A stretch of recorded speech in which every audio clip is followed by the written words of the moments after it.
decimated. There are a lot of teams that are decimated as far as injuries at this point in the season. Yeah, it was a bowling shoe ugly game. I mean, there's no other way to say it. I mean, Lamar was, you know, I mean, as much as we kind of pump him up on this game, he was pretty putrid. 4 interceptions, right? Yeah. And some of the throws, I mean, it's funny because Collinsworth is very protective of people, but like even on some of the picks, he's like, I don't know what he was doing. He just completely throws him on the bus. Like, I don't know what the hell was going on there. He's still, you know, is their main contributor on the running and attack, which, you know, is fine for this year. And obviously he's become a better passer, but obviously they'll get some running backs back next year. Gus Edwards and the running back from Ohio State who came on, J.K. Dobbins, early on last year. They'll get him back. But like, I mean, just him not having anybody, all these guys that he is the run pass option, isn't he? These guys who are beyond their expiration date, Devontae Freeman, Latavius Murray. It's going to kill them even if they make the playoffs. They have the best record in the AFC, but I think all of us feel they're not the best team. That record is somewhat fraudulent. The one thing I do respect about them is they knew the one thing they knew to do it against Cleveland, they accomplished. They shut down Kareem Hunt. They shut down Nick Chubb. They only ran for 40 yards, and that's the reason they won this awful but Sunday night game. Can't you easily see them going into a first-round playoff game, hitting a hot team, and they're out? Right? Unless they'll get a bye maybe, but you know what I mean. And again, not that we'll really focus too much on this game. You look at the situation with the Tennessee Titans, who even though they lost, and that game wasn't even as close as what the final score was. You look at the two running backs they got off the street in Dante Foreman and Dontrell Hilliard.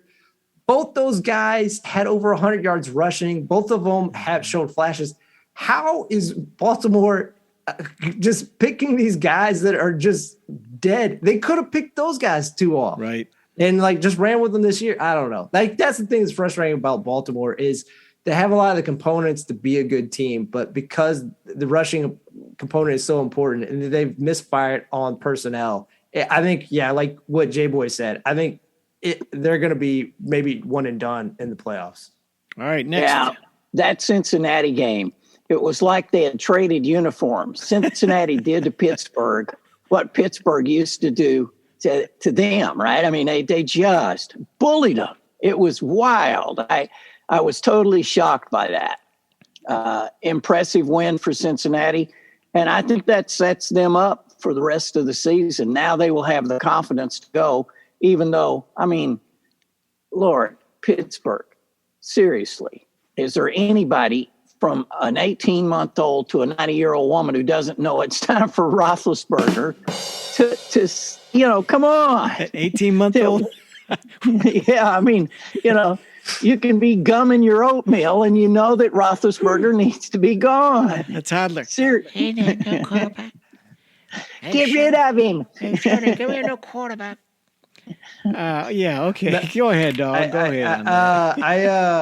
Well, funny enough, I was at the game. And let me tell you. Yeah, let me tell you. From the scene. Cincinnati. Yeah, all right. It was a great feeling being surrounded by all these people with terrible towels, and by halftime, most of those towels had flown away and been thrown into a Ohio River because that second quarter, Bengals put up 21 points to give them a 28 point lead. Something like 28 point lead. A 28 point lead.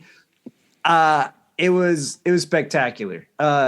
Joe Burrow, his numbers aren't overwhelming, but the thing I like about the last two games is they notice their opponent is weak against the run, so they are just leaning on Joe Mixon.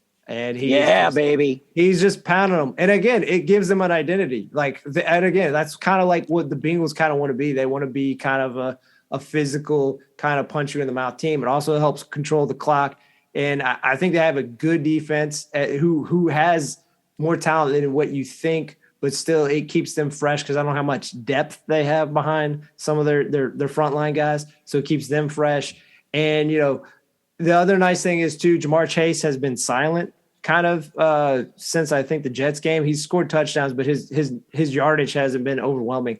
But the good thing about this game is T. Higgins. They're like, hey, if you're gonna stop Jamar Chase, T. Higgins is gonna eat. He had 114 yards and a touchdown. He almost had a second touchdown, but was stopped just short of the goal line. So that's the thing is if they can get both Higgins and Jamar Chase going, in addition to Mixon, this is going to be a team that is going to be in competition for the AFC. It's wild to think at the beginning of the year, but they're definitely in the mix. So how was the meeting of the Joe Burrow fan club? Did you go or take a pass on that after the game? I'm such a fan of him. I would just be, just goo. I wouldn't be able to say anything. I'd be stutter. Yeah, let him have his time. Stutter. Yeah, he'd be creeped out. I'll admit. So it's better. Fanboy. Yeah, he would. I would.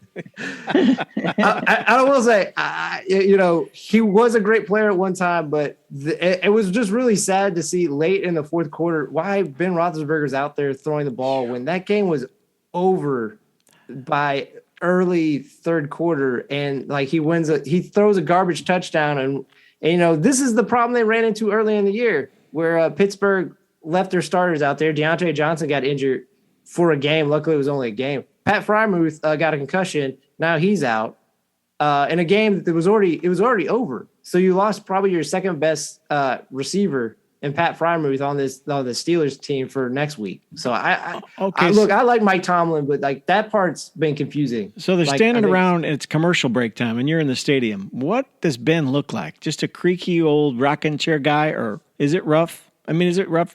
Hard to see. You can kind of tell. Like, I mean, the one thing I will give him is like he's beat up. Like I'm kind of surprised that he even made it this year. I think you can blame or thank, depending on how you feel about him, how badly they got smoked by Cleveland. I think if they had played kind of valiantly, even in defeat against Cleveland, he would have rode off in the sunset. That he was so embarrassed by that game is the only reason I think he came back. All right, let's go to another game. Well, I think we need to talk about New England a little bit. Go. Well, I'm impressed with Mac Jones, but he is a script player. He does exactly what the hoodie tells him.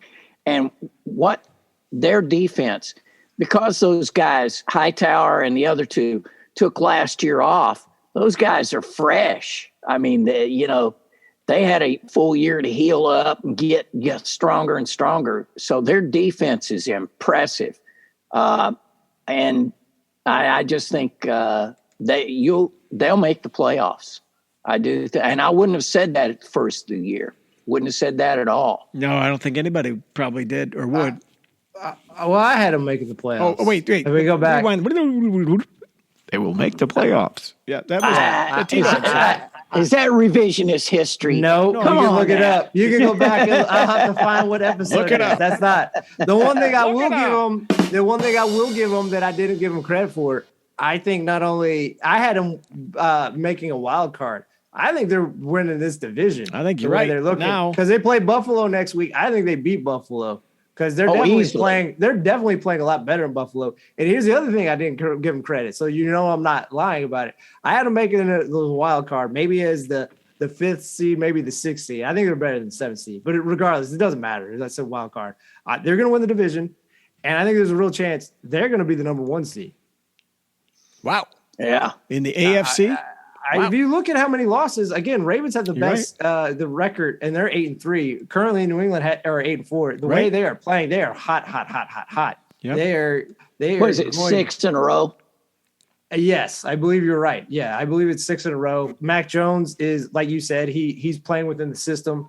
Again, it's like New England. None of their receivers have big names, but Myers makes plays. Kendrick Bourne makes plays. Hunter Henry has been solid acquisition in terms of the tight end. They have 2 very talented running backs, and Damian Harris, local product, and Ramondre Stevenson, and even Brandon Bolden is more kind of like their pass catching. James White fill in for this year now that James White's injured. So they have their 3 running backs, and their defense had 3 fumble recoveries, 1 INT.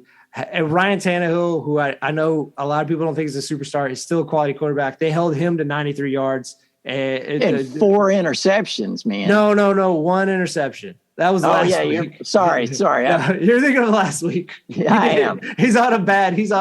But I mean, to be fair, he doesn't have Julio. He doesn't have AJ Brown. But even that being said, for them to completely suffocate them, and on top of it, let's give credit to Nick Folk.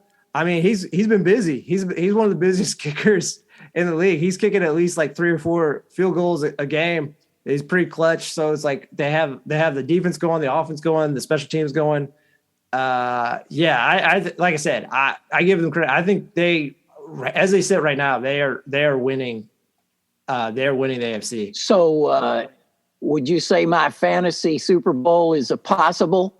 It's definitely possible with the Bucks versus them. But I didn't get to say when you were going on about it. Does anyone want to see it? Because I know how most people felt about the Sunday night game when it happened this year. True. It was a bunch of field goals. I guess it was rated. So but come on, the storyline: Belichick versus Brady for all the marbles. I think it'll definitely. I would definitely be okay with that. I will say that, Lux. I would be fine with having that game be replayed. Yeah. I think Green Bay is going to have a lot to do with that, and maybe even the Cardinals. So. All right. But speaking of those Bucks, yes, please. they were in a dogfight because the greatest 500 team. It feels like every week the Colts are like a team that's 500, but you watch how they play and whatnot. They play all these great teams tough. They always come up short, but credit to Tom Brady. He played a solid game, and they just really kind of leaned on Fournette and Ronald Jones and their running attack, and they were able to squeak out a win against a very game Colts. Possibly the best game of the week. I don't know if you count Dallas versus Vegas, but Vegas is, Yeah, really. I was just going to say for the Colts, that's a tough loss. Had it not been for a couple of major plays by Shaq Barrett and I'm forgetting the other lineman, they could have been in that thing. I mean, they could have taken it. And even Wentz, who, I'm not a big fan of, he did a good job. He really did.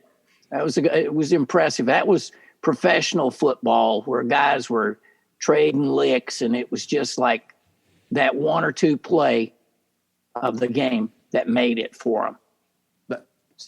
Impressive. Yeah. And again, Colts had a good game plan, but the reason that the Bucks are so good is they have so many weapons. You can't shut down all of them. I mean, if you look at the statistics of Chris Godwin and Mike Evans, combined, they had roughly 40 yards. They exactly had 40 yards receiving, but that allows Gronk to have 123. Mm-hmm, so it's just, you can't shut down a team that has and this is even without Antonio Brown. I don't know if he'll make it back, but that's the thing is they just have too many guys, and defenses aren't deep enough to stop 4 or 5 high-level weapons. So, yeah, and I think the way it usually works out is that tight end position for the Bucks becomes the most important. It's the linchpin, just the way the offense is set up. And you got Gronk there, and obviously the history between Gronk and Brady, that's solid. Brady knows if he can get it close to him, he will catch it. His running style is interesting. 3 or 4 catches, man. He's running backwards. It was like, dude, turn around. One of a kind.